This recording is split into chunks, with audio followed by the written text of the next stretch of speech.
Mesdames et messieurs, bonsoir. Zéro faim sur le continent africain d'ici 2025. C'est l'un des objectifs que s'est fixé les chefs d'État et de gouvernement à l'issue du 23e sommet de l'Union africaine tenu à Malabo.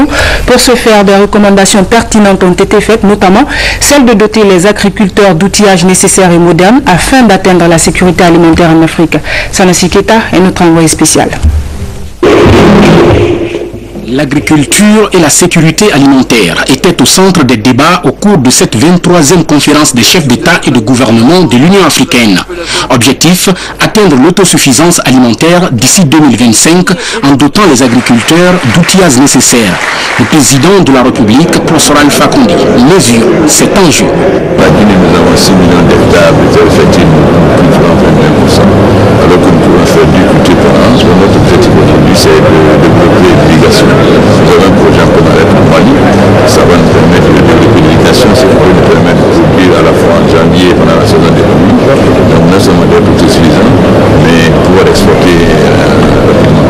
La Guinée, avant d'être un scandale géologique, la Guinée est un scandale agricole. Nous allons faire en sorte que c'est un scandale, mais en réalité. Les questions de paix et de sécurité ont été également évoquées au cours de ces assises du 10e anniversaire de l'Union africaine. Il faut que les pays africains se mettent ensemble. Nous avons commencé à réfléchir. Il y a des pays qui ont des moyens logistiques, avions, bateaux, etc. Il faut que nous nous organisions pour que ces pays mettent à la disposition des forces d'intervention rapides les moyens pour que nous ne soyons dépendants pas de l'Occident pour intervenir tout de suite, que nous puissions par nos propres forces nous projeter sur le terrain. Et surtout qu'on soit très solidaire, c'est-à-dire il ne faut pas s'asseoir que quand la maison de ton voisin brûle, si tu ne vas pas à son secours, ton voisin brûle. Donc il faut une plus grande solidarité entre les pays africains, indépendamment des différentes zones. C'est-à-dire s'il y a quelque chose en Afrique centrale, ça c'est l'affaire de toute l'Afrique. S'il y a quelque chose au Mali, ça c'est l'affaire de toute l'Afrique. Et donc on peut la CEDEAO ou bien de la CEMAC. À ce moment-là, le 23e sommet ordinaire des chefs d'État et de gouvernement de l'Union africaine, clôturé après 2 jours de discussion à Malabo, a franchi un pas important dans l'objectif d'autonomie économique et financière du continent, avec l'adoption du protocole d'établissement et des statuts du FEMA, Fonds monétaire africain. Créé en 2009, le FEMA a pour vocation de contribuer à la stabilité économique et à la gestion des crises financières en Afrique, en favorisant la croissance macroéconomique et le développement commercial par la promotion des échanges commerciaux entre les pays du continent. Il est censé permettre la création d'un marché commun africain programmé pour 2017. En marge donc de ce 23e sommet de l'Union africaine, le chef de l'État, professeur Alpha Condé, s'est entretenu avec plusieurs de ses homologues. Des questions portant sur l'énergie, les mines et les échanges commerciaux entre les États membres étaient au centre des discussions. Sanassi Keita. En marge de cette 23e session ordinaire des chefs d'État et de gouvernement de l'Union africaine, le président de la République s'est entretenu avec plusieurs personnalités, entre autres Obiangema Bassogo, président de la Guinée équatoriale, Youssef Marjouki, président de la Tunisie, et le vice-président du Conseil d'État cubain, Salvador Valdez Mesa. Au menu de ces nombreuses discussions entre professeur Alpha Condé et ses personnalités, le renforcement des liens d'amitié et de coopération entre leurs différents pays et la Guinée. Plusieurs questions ont été évoquées au cours de ces entretiens. Des questions telles que les mines, l'énergie et les échanges commerciaux. Tous ces dirigeants ont dit leur volonté au professeur Alpha Condé d'intensifier davantage les relations dans tous les domaines entre leur pays et la Guinée. Nouvelle attendue pour les musulmans demain, c'est le Ramadan. Pendant 30 jours, les fidèles sont invités à la pénitence et aux prières pour témoigner de leur totale soumission au Créateur Allah. À la veille de ce mois béni, le secrétaire général aux affaires religieuses a fait une déclaration dont nous vous proposons un extrait. Chers frères et sœurs en islam, chers compatriotes, j'ai le grand plaisir et l'insigne honneur de vous informer que la ligne qui signe le début du mois de Ramadan a été observé dans le village de Boubouya, sous-préfecture de Tondon, préfecture de Dobirka. Par conséquent, le jeûne du mois de Ramadan 2014 débutera en République de Guinée demain dimanche 29 juin 2014. Le mois de Ramadan est un mois tout au long duquel Allah exauce les prières et les invocations des fidèles. C'est pourquoi nous demandons à tous les fidèles musulmans de se consacrer pendant tout ce mois béni à la prière au sacrifice, à la lecture du Saint-Coran et aux invocations en faveur de la Guinée et des Guinéens. Le ramadan, c'est dans quelques heures et les fidèles musulmans se préparent à entamer le jeûne demain. Mois de pénitence et d'abstinence, le ramadan est l'un des 5 piliers de l'islam. Quel est son sens pour les musulmans? Élément de réponse dans ce reportage de Kianou Ousmane Diallo. Dans quelques heures, les fidèles musulmans vont entamer le mois saint de Ramadan, le mois le plus important dans le calendrier lunaire. 29 ou 30 jours de privation et de prière dans l'espoir de se purifier et d'obtenir la miséricorde divine. Le jeûne du mois saint de Ramadan est le 3e pilier de l'islam, une obligation pour tout fidèle dont la santé le permet. Le mois de Ramadan est un mois de pénitence. C'est un mois dans lequel le musulman est en séminaire pour se réadapter à tous les principes musulmans de l'islam. Par exemple, c'est au cours du carême qu'on peut éduquer, qu'on peut s'auto-éduquer, éduquer notre façon de regarder, notre façon d'écouter, notre façon de parler, notre façon de faire et notre façon de vivre dans la société. C'est durant le mois saint de Ramadan que les premiers versets du Saint-Coran ont été révélés au prophète Mohammed, paix et salut sur lui. Un mois de grande piété et de partage, tout au long duquel les fidèles vont rivaliser d'ardeur pour se rapprocher de leur Créateur, Allah. Le mois de carême, tu sais que c'est sage. C'est un sage parmi les 12 mois. Celui qui arrive à faire le mois de carême dans le vrai sens, c'est sûr qu'après le mois de carême, il va conduire les autres 11 mois qui est dans le bon sens. Celui qui arrive à faire vraiment de bonnes actions, Allah te pardonne vraiment les péchés. L'une des particularités du mois saint de Ramadan est qu'il contient la nuit du destin, une nuit parmi les 10 derniers jours, au cours de laquelle les bénédictions obtenues équivalent à plus de 1000 mois d'adoration, soit plus de 83 ans de vie. Le ramadan, c'est aussi le moment pour changer de comportement avant les 30 jours de jeûne. Beaucoup de jeunes filles se sont déjà débarrassées des mèches et fossiles. Elles entendent adopter un comportement plus religieux. Reportage à Diatoubari. Les tresses à mèches, tissages, perruques, faux ongles et fossiles seront tous rangés pendant tout le mois saint de Ramadan. À l'image de cette dame, elles sont nombreuses les femmes et les filles qui se coiffent avec les mèches. Mais à quelques jours du mois saint de Ramadan, celles-ci sont boudées au profit des cheveux naturels. Et maintenant, comme j'ai vu que le mois est proche et tout le monde doit être propre, ce qui a fait que je suis venue ici pour qu'on me tresse pour mes cheveux naturels. Bientôt le mois de carême, je me tresse sans messe pour pouvoir bien jeûner, parce que c'est ce que la logique dit, le mois de carême, c'est comme ça. Selon les versets du Saint-Coran, pendant ou après le mois saint de Ramadan, il est interdit à toute musulmane de se coiffer avec les mèches. Malgré cette mise en garde islamique, les femmes ne se rappellent qu'à l'approche du mois saint de Ramadan.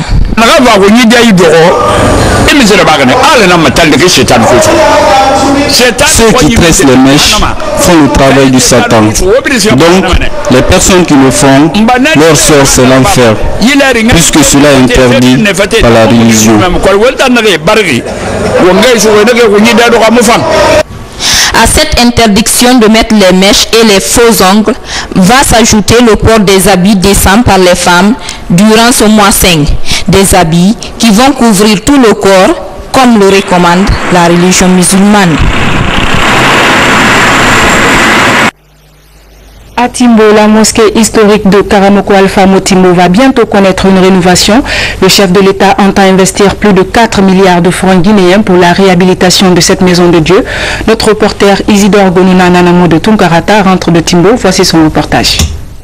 Gardienne des valeurs religieuses du Fouta théocratique, jadis capitale des 9 Diwi du Fouta Djalon, la ville mythique de Karamoko Alpha Motimbo est dans le viseur du chef de l'État, le professeur Alpha Condé. Le président de la République a décidé de mettre la main à la poche pour injecter plus de 3 milliards dans la reconstruction de cette mosquée séculaire, autrefois centre de diffusion de la religion musulmane. Ici, la population salue cette bonne intention du chef de l'État. Nous sommes très heureux pour l'aide du président de la République. Et nous resterons reconnaissants à son endroit. à proximité de la cour du chef religieux du Fouta théocratique Karamoko Alpha Motimbo, dont le mausolée ici en image est aujourd'hui un site touristique.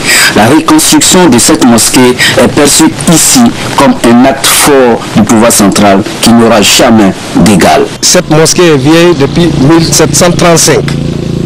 Depuis, elle a eu des modifications. Mais c'est cette année-là qu'elle va connaître maintenant une complète rénovation et une finition avec la décision du chef de l'État. C'est pourquoi les jeunes, les femmes, les vieux, les fidèles musulmans sont tous contents du professeur Alpha Condé.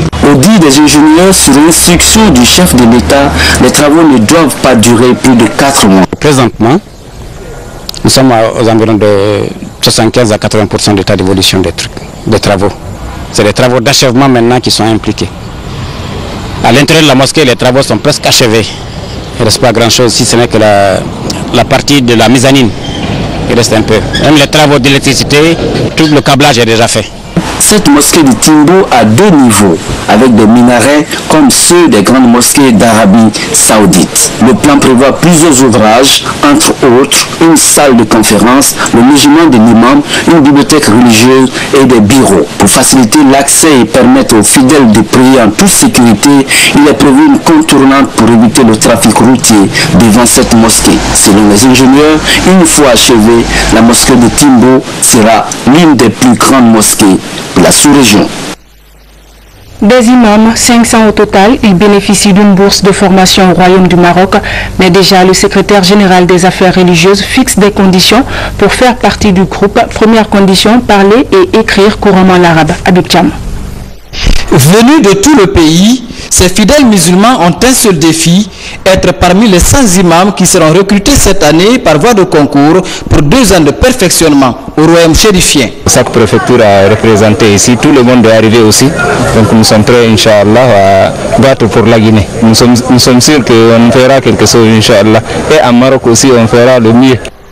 Après quelques heures de formalité, les candidats sont convoqués dans leurs salles respectives, 100 places pour près de 1000 postulants. Première étape, le test oral et la course s'annonce serrée. On s'est bien préparé parce qu'il faut savoir, avoir la maîtrise de quelques versets du Coran et des hadiths. Je suis sûr de réussir ce concours. Ce programme prévoit la formation de 500 imams en 5 ans. Il s'inscrit dans la politique de perfectionnement des imams du pays. Son mot d'ordre, la rigueur et la transparence comme prônée par les autorités. Personne ne va trisser. Personne ne va aider, par exemple, lui, c'est mon zone, je vais l'aider à ce qu'il passe. Celui qui mérite à passer, il passe. Celui qui ne mérite pas, il ne peut pas passer. Donc ça, nous sommes très sérieux dans cette situation et nous serons là à tout moment. Les résultats de cet examen oral seront connus dès vendredi. Les admis vont ainsi se soumettre au test écrit. S'en suivra la proclamation des résultats définitifs. Éducation, le brevet d'études du premier cycle a pris fin ce samedi. Ils étaient plus de 124 000 candidats à affronter les épreuves. Cette année encore, les examens sont placés sous le signe de la rigueur. Et la particularité, c'est l'introduction des cahiers-réponses et des anonymats grattables. Explication à Amadou Touré. Le brevet d'études du premier cycle a pris fin en Guinée ce samedi. 123 342 candidats ont passé cet examen au compte de la session 2014. Ils ont été évalués dans 9 matières, dont les mathématiques par lesquelles l'examen s'est achevé. Un examen de passage au lycée marqué cette année par une série d'innovations comme l'introduction du cahier-réponse et la pose des anonymats grattables. Les écoles, c'était très bien. La biologie, ils ont parlé d'énergie calorimétrique alors que c'était pas dans le programme, donc c'était un peu dur. La première fois passé le brevet, c'est bien passé. Seulement un peu la physique est un peu collée les gens. Bon, on n'a pas venu quand même à s'en sortir. Puis la biologie aussi qui n'était pas un peu dans le programme. On a vu la valeur énergétique qu'on n'avait pas fait en classe, mais quand même c'est bien passé. Le ministère de l'enseignement préuniversitaire et de l'alphabétisation s'engage à publier les résultats 2 semaines après la dernière épreuve du baccalauréat. Pour tenir ce challenge, un travail à la chaîne a débuté depuis le lancement lundi dernier du BEPC. On avait élaboré un chronogramme bien avant le démarrage du BEPC.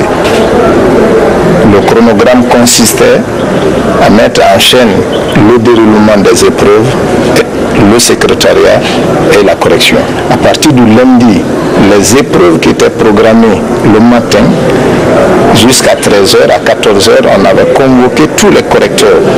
Ici, d'abord pour la sensibilisation, pour leur dire la nouvelle innovation qu'il y a eu, qu'on a mis sur pied.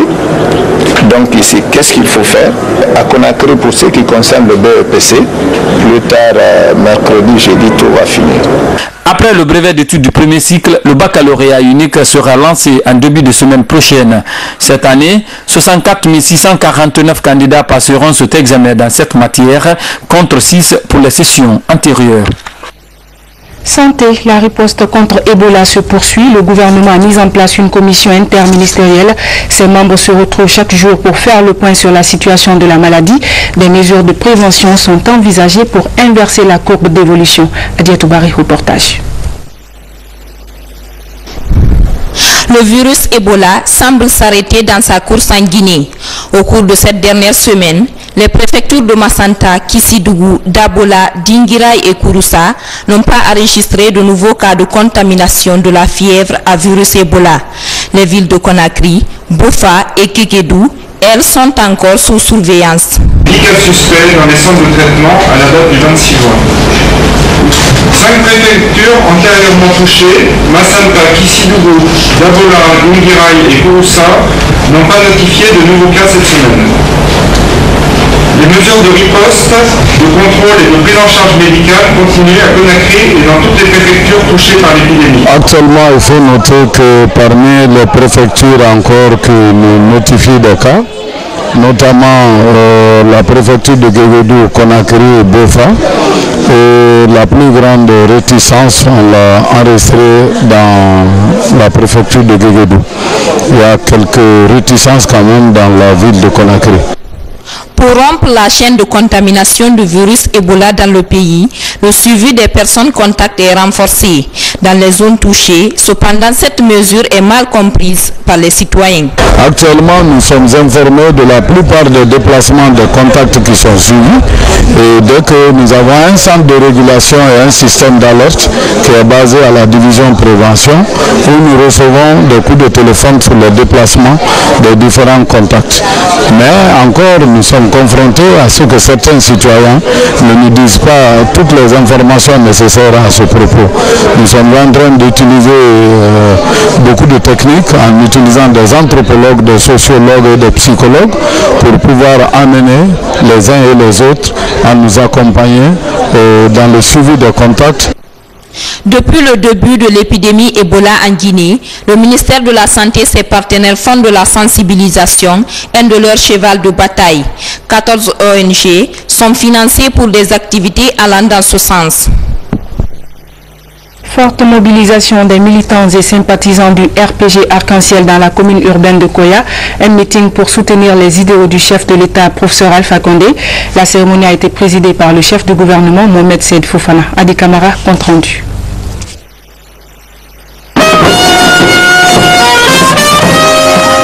C'est dans cette allégresse que la population de Soumbouya a accueilli vendredi le Premier ministre chef du gouvernement, le messager du professeur Alpha Condé.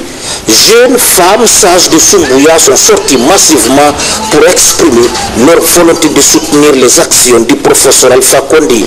Car les prémices de sa politique d'assainissement du fichier de la fonction publique, de redressement et de relance de l'économie guinéenne sont des marques de pas résolus vers l'émergence. Aujourd'hui, la préfecture de Koya se trouve parmi les plus grands chantiers de la Guinée. Ces chantiers ouverts ça et là constituent une illustration parfaite de l'attachement de votre gouvernement qui est déterminé à honorer les engagements prescrits dans le projet de société proposé à la nation guinéenne par le chef de l'État et dont vous êtes la cheville ouvrière. L'association des femmes de notre préfecture voudrait profiter de cette opportunité pour vous témoigner leur confort, leur satisfaction et leur reconnaissance au président de la République. L'Union des femmes et jeunes laïfans de Soumbouya Koya remercie très sincèrement le président de la République, le professeur Alpha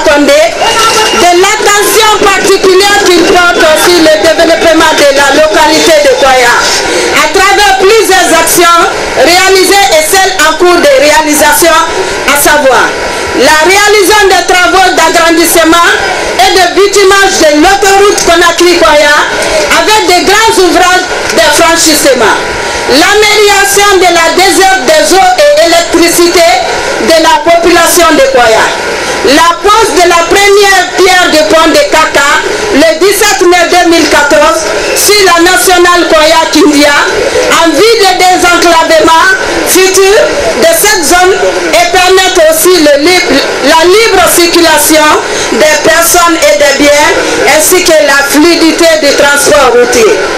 L'Union des femmes et jeunes Laïfan de Soumbouya, par la présente cérémonie, vous réaffirme sa totale disponibilité, son engagement et son soutien inconditionnel en vue d'une victoire écrasante lors de la présidentielle 2015 en faveur du RPG Arc-en-Ciel, afin d'assurer au père de la nation guinéenne un deuxième mandat. En langue nationale Soussou, le Premier ministre a tout d'abord remercié les initiateurs pour la qualité de la mobilisation avant d'exhorter la population de Soumbouya à la patience, à la cohésion sociale et à l'unité nationale. J'ai été très heureux pour deux raisons. La première, la forte mobilisation des femmes. C'est les femmes de toutes les sous-préfectures de Koya qui se sont mobilisées, qui se sont organisées dans une ONG de développement et qui se sont engagées à supporter les actions du président de la République et à supporter sa formation politique. C'est une première joie. La deuxième, c'est les messages qui ont été dits ici. Les messages d'unité, les messages d'entente et de reconnaissance surtout de ce que le président a fait pour Koya. Koya se transforme. Chaque jour qui passe, c'est des édifices qui naissent et des infrastructures qui s'améliorent. Donc ça, c'est un message de reconnaissance que nous avons beaucoup apprécié. Alors en retour, nous avons prodigué aux femmes des conseils en reconnaissant qu'elles auraient dû peut-être mériter plus, mais la volonté du chef de l'État est intacte pour les aider à être des femmes entrepreneurs. Alors voilà ce qui était l'essentiel, mais nous partons d'ici reconfortés que Koya respire Alpha Condé, c'est ça l'essentiel. Après cette manifestation de soutien au professeur Alpha Condé et à son gouvernement, la délégation s'est rendue à la mosquée centrale où les imams et les sages de Soumbouya étaient réunis pour formuler des prières et bénédictions en faveur de la paix et du progrès du pays. Renforcer davantage l'axe de coopération Conakry-Niamey est la mission conférée à l'ambassadeur de Guinée au Niger. Le nouvel ambassadeur vient de présenter ses lettres de créance au président nigérien. Marthe Mourad Kamara, envoyé spécial. L'ambassadeur extraordinaire et plénipotentiaire de la République de Guinée avec résidence à Bamako, en présentant ses lettres de créance au président nigérien, son Excellence Mahamadou Issoufou, a mis en exergue la politique étrangère du chef de l'État, professeur Alpha Condé, qui s'inscrit dans la logique d'un engagement inébranlable à s'impliquer davantage pour mieux dynamiser l'axe Conakry-Niamey. Au cours de cette audience, le diplomate guinéen s'est réjoui des efforts louables consentis par nos dirigeants pour le maintien de la paix, de la sécurité et de la stabilité politique en Afrique de l'Ouest, gage d'un développement harmonieux. Le président du Niger, son Excellence Mahamadou Issoufou, visiblement satisfait de l'élan de la coopération guinéo-nigérienne, a rassuré l'ambassadeur Cabinet Condé que les autorités de son pays ne ménageront aucun effort pour l'accomplissement de sa noble et exaltante mission au Niger. Il a salué l'implication effective du chef de l'État, professeur Alpha Condé, dans la consolidation des acquis démocratiques sur l'échiquier africain et international, ainsi que pour les réformes courageuses engagées pour une meilleure relance de l'économie et des investissements en Guinée. Célébration de la fête d'indépendance des États-Unis en Guinée. La cérémonie a mobilisé de nombreux diplomates accrédités dans notre pays et des membres du gouvernement. Sur le plan de la coopération, c'est également une opportunité de renforcer l'axe Conakry-Washington. Reportage, Sekou Fernand Gourma. Ce beau monde est venu célébrer avec l'ambassade américaine le 238e anniversaire de l'indépendance des États-Unis. Une fête aux couleurs des relations d'amitié entre la Guinée et les États-Unis, mais aussi aux couleurs de tous les peuples épris de paix, de justice et de démocratie. Par-dessus tout, le diplomate américain a témoigné de son attachement aux populations hospitalières de la Guinée et à leurs valeurs sociologiques. Alexander Laskaris a affiché son optimisme quant aux nouvelles perspectives qui s'offrent à la Guinée. Je vois de signes que le gouvernement fait un effort renouvelé pour améliorer la qualité de l'administration Et je pense que c'est parce qu'ils ont peur de leur électorat. Dans les années passées en Guinée, un gouvernement qui se sentait menacé par son opposition recourait à des allégations de complot, la détention de militants et la répression de la liberté d'expression. Aujourd'hui, par contraire, le gouvernement répond par l'élargissement de la route d'Akoya à Conakry, les travaux publics du barrage de Kaleta et la signature de contrats miniers transparents. Au nom du gouvernement, le ministre secrétaire à la présidence a rendu hommage aux efforts des États-Unis dans l'accompagnement des réformes engagées. Les États-Unis sont présents sur tous les chantiers de refondation de la Guinée, de la réforme des services de sécurité, facteur de progrès, à la consolidation de la cohésion nationale, socle de la paix durable, en passant par le renforcement des institutions républicaines, garant de la bonne gouvernance et de la démocratie. Les États-Unis ne ménagent aucun effort pour promouvoir la stabilité politique et l'essor économique de la Guinée. Au cours de cette fête qui marque le long parcours du peuple américain, le diplomate a appelé les Guinéens à se donner la main pour une Guinée meilleure. Après sa prestation au centre de recherche de Tunisie, le chercheur guinéen Guillaume Naving vient de participer au colloque des jeunes mathématiciens du monde. Ils ont échangé sur la sécurisation des données bancaires et la cybercriminalité. L'intervention du chercheur guinéen a émerveillé ses confrères. Safia Tokondé nous rend compte. C'est un colloque de jeunes chercheurs qui s'est tenu à l'université de Bordeaux en France. Une rencontre des mathématiciens de divers pays venus croiser leurs connaissances en théorie des nombres premiers, en sécurisation des données bancaires et en cybercriminalité. Parmi ces jeunes chercheurs, le Guinéen Awil Guillaume, enseignant-chercheur, directeur du centre de recherche de l'université Mahatma Gandhi, il vient partager sa découverte sur l'algorithme des nombres premiers. Il séduit déjà de grands mathématiciens présents à la rencontre. Je pense que la recherche sera sans doute un moteur exceptionnel pour les sociétés, même s'il y a d'autres priorités en même temps. Mais ce n'est pas quelque chose à négliger. Ne serait-ce que par rapport à la sécurité informatique, qui est quelque chose de très pratique et très direct, qui n'est pas un truc ultra théorique dans les cieux, c'est quelque chose d'essentiel pour les États africains. C'est une forme de sécurité comme l'armée. La découverte de ce jeune chercheur guinéen pourrait contribuer au renforcement de la sécurité dans le monde numérique, qui constitue de nos jours un problème mondial. C'est un colloque qui touche à plusieurs choses, notamment la sécurisation des données bancaires. Et mon centre de recherche, l'université Mahatma Gandhi, nous avons réussi à établir un algorithme mathématique de test de primalité. Et je suis donc venu partager avec les spécialistes en théorie des nombres, les spécialistes en algorithme de sécurisation des données sur l'Internet. La Guinée, loin derrière dans le peloton des pays à la technologie avancée, avec cet exploit réalisé par Guillaume Awing de l'université Mahatma Gandhi, la solution des problèmes liés à la sécurisation des données Internet pourrait bien venir de la Guinée, un pays où l'Internet ne fait qu'entrer véritablement dans les mœurs. L'ONG FAPEL est spécialisée dans la fabrication des pompes à eau domestique et à irrigation. Ces prouesses sont déjà connues en Guinée. Son fondateur, Agui Boubari, vient d'obtenir le prix de l'innovation du Salon international de France. Ses œuvres en matière de fourniture d'eau potable et pour le maraîchage ont été appréciées par le jury. Mohamed Sanko. Agui Boubari FAPEL décroche le prix de l'innovation du Salon de solidarité internationale. Un prix qui lui est attribué par l'Association pour les acteurs humanitaires de France en collaboration avec 30 autres ONG européennes. Ce 5e salon récompense les efforts de notre compatriote Agui Boubari pour son esprit de créativité et surtout d'innovation dans la fabrication des pompes à eau domestiques et à irrigation.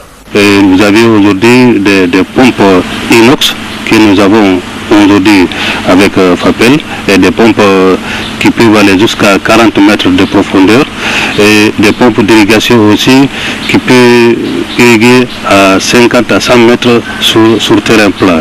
Donc cette technologie qui a émerveillé vraiment les jurys pour pouvoir vraiment décrocher ces trophées. La remise du trophée s'est déroulée à Paris en présence de l'ambassadeur guinéen. Nous avons un pays qui a plus de 6 millions d'hectares de terres cultivables et sur ces terres-là, il n'y a que 15% de cultivés. Nous avons des problèmes d'irrigation, des problèmes de sécurité alimentaire. Donc le président de la République a décidé d'aider les petits paysans et nous avons réussi en 3 ans à réduire notre importation de riz de 150 000 tonnes. Ça n'a l'air de rien, mais ça coûte beaucoup d'argent.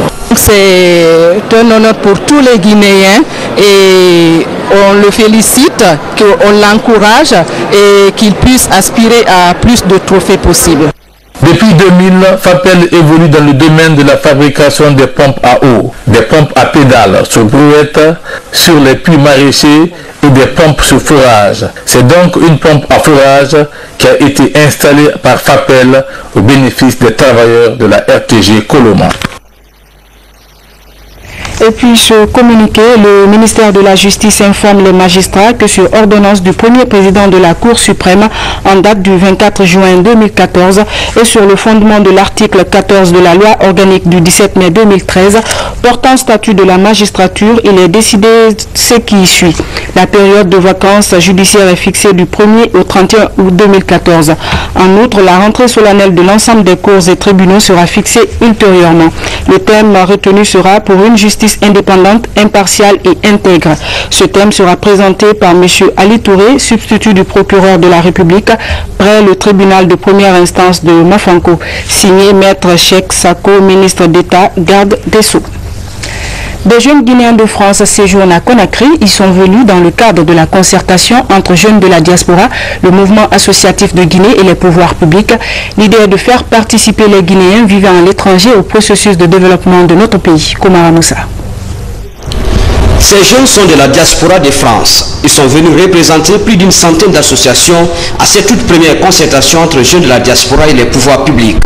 Ils veulent mettre leur capacité intellectuelle au service de la nation. C'est motivé encore une fois parce qu'on avait beaucoup d'attentes et on est agréablement surpris de tout ce qui sont sortis aujourd'hui à travers les différentes propositions et beaucoup d'initiatives qui ont été mises en œuvre et que nous souhaitons appuyer jusqu'à leur mise en œuvre. Ces 8 jeunes de la diaspora reviennent au Bercail avec beaucoup d'initiatives.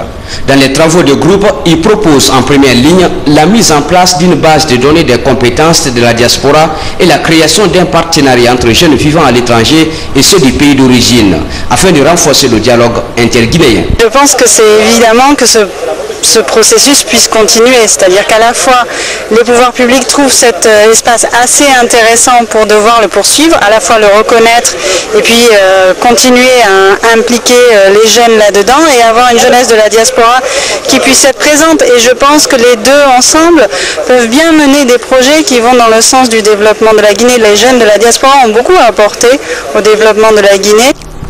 Une nouvelle mutation sociale est engagée pour l'ascension de la Guinée vers le développement. Voilà ce que pense sans ambiguïté le modérateur facilitateur de ces journées de concertation. L'atelier et ces journées de réflexion ont permis de découvrir le Guinéen de l'extérieur dans sa volonté de venir s'impliquer dans le processus de développement économique de la Guinée. Cet atelier aussi a permis de décomplexer le Guinéen de l'intérieur par rapport à l'autre Guinéen qu'on appelait la diaspora, qui devient un partenaire de développement, un acteur de développement. On peut déduire, sans risque de se tromper, que ces journées de concertation ont permis de recenser toutes les préoccupations des deux entités. Désormais, pouvoir public et diaspora vont harmoniser leurs idées pour sortir la Guinée du cercle vicieux du sous-développement. Les prochaines concertations sont prévues en 2016 à Conakry. Et pour en savoir un peu plus sur ce cadre de concertation entre jeunes de la diaspora et les pouvoirs publics, je reçois Mfamara Dansoko, il est membre de la délégation des jeunes Guinéens de France. Bonsoir M. Mfamara. Bonsoir. Merci à vous d'avoir répondu à notre invitation. Comme nous l'avons suivi, vous venez de faire une rencontre avec les autorités guinéennes, notamment le ministère de la Jeunesse. Qu'est-ce qui a motivé cette rencontre? Cette rencontre est surtout motivée par le fait que les jeunes Guinéens vivant à l'étranger souhaitent venir s'investir en Guinée dans le cadre du développement de notre pays. Donc c'est une initiative qui date de très longtemps. Ça a commencé en 2010 avec le ministère de la Jeunesse et de l'Emploi des Jeunes. Donc on a commencé à discuter ensemble et on est tombé d'accord sur le fait qu'on organise cette rencontre pour mettre en face les jeunes Guinéens de France, les jeunes vivant en Guinée, mais aussi les pouvoirs publics pour discuter ensemble de comment travailler ensemble.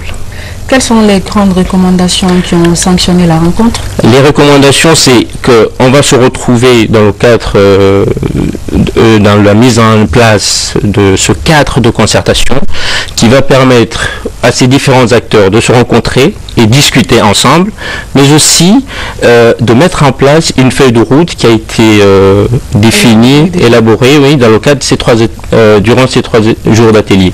Est-ce que ce cadre de concertation signifie la fin des difficultés de vous, Guinéens de l'étranger, pour participer au développement de notre pays? Je dirais que c'est un début. Comme toute chose, il y a un début. C'est la première fois en Guinée qu'on ait ce genre de rencontre. Donc on souhaite que cette rencontre soit pérennisée pour permettre à tous les Guinéens vivant à l'étranger de venir s'investir en Guinée et de participer activement au développement de notre pays. Et donc c'est le souhait, et il y a eu beaucoup de recommandations pour permettre aussi aux Guinéens vivant à l'étranger d'avoir un soutien des institutions guinéennes pour qu'on puisse vivre à l'étranger comme dans notre pays. Voilà, ils pouvaient également investir dans notre pays comme le font d'autres dans leur pays. Et donc le Sénégal le fait aujourd'hui. Il y a un cadre de concertation qui existe entre le gouvernement et les jeunes de la diaspora. Le Mali le font. Donc pourquoi pas les Guinéens? Donc c'est un début, et on souhaite que ce cadre de concertation soit institutionnalisé pour permettre la pérennisation. Merci monsieur Famara d'avoir répondu à notre invitation. Et puis ce communiqué pour refermer cette édition, le ministère de l'Hôtellerie, du Tourisme et de l'Artisanat est au regret de constater que de nombreux citoyens et opérateurs privés en violation flagrante de la réglementation en vigueur se livrent à l'occupation illégale des sites touristiques du domaine public maritime. Il rappelle que toute occupation de ces espaces est réglementée et soumise à une autorisation préalable du département en charge du tourisme. Ce faisant, toute cession, toute vente ou exploitation illicite de ces domaines sans autorisation préalable des services compétents du département du tourisme sera passible de poursuites judiciaires, et les actes établis à cet effet sont nuls et non avenus. Le ministre de l'Hôtellerie, du Tourisme et de l'Artisanat s'est compté sur l'esprit civique et le sens de responsabilité de tout un chacun pour le respect strict du contenu de ce présent communiqué signé Moussa Condé. Voilà, mesdames et messieurs, c'est la fin de ce journal. Merci à vous de l'avoir suivi. Très bonne soirée en compagnie de nos programmes.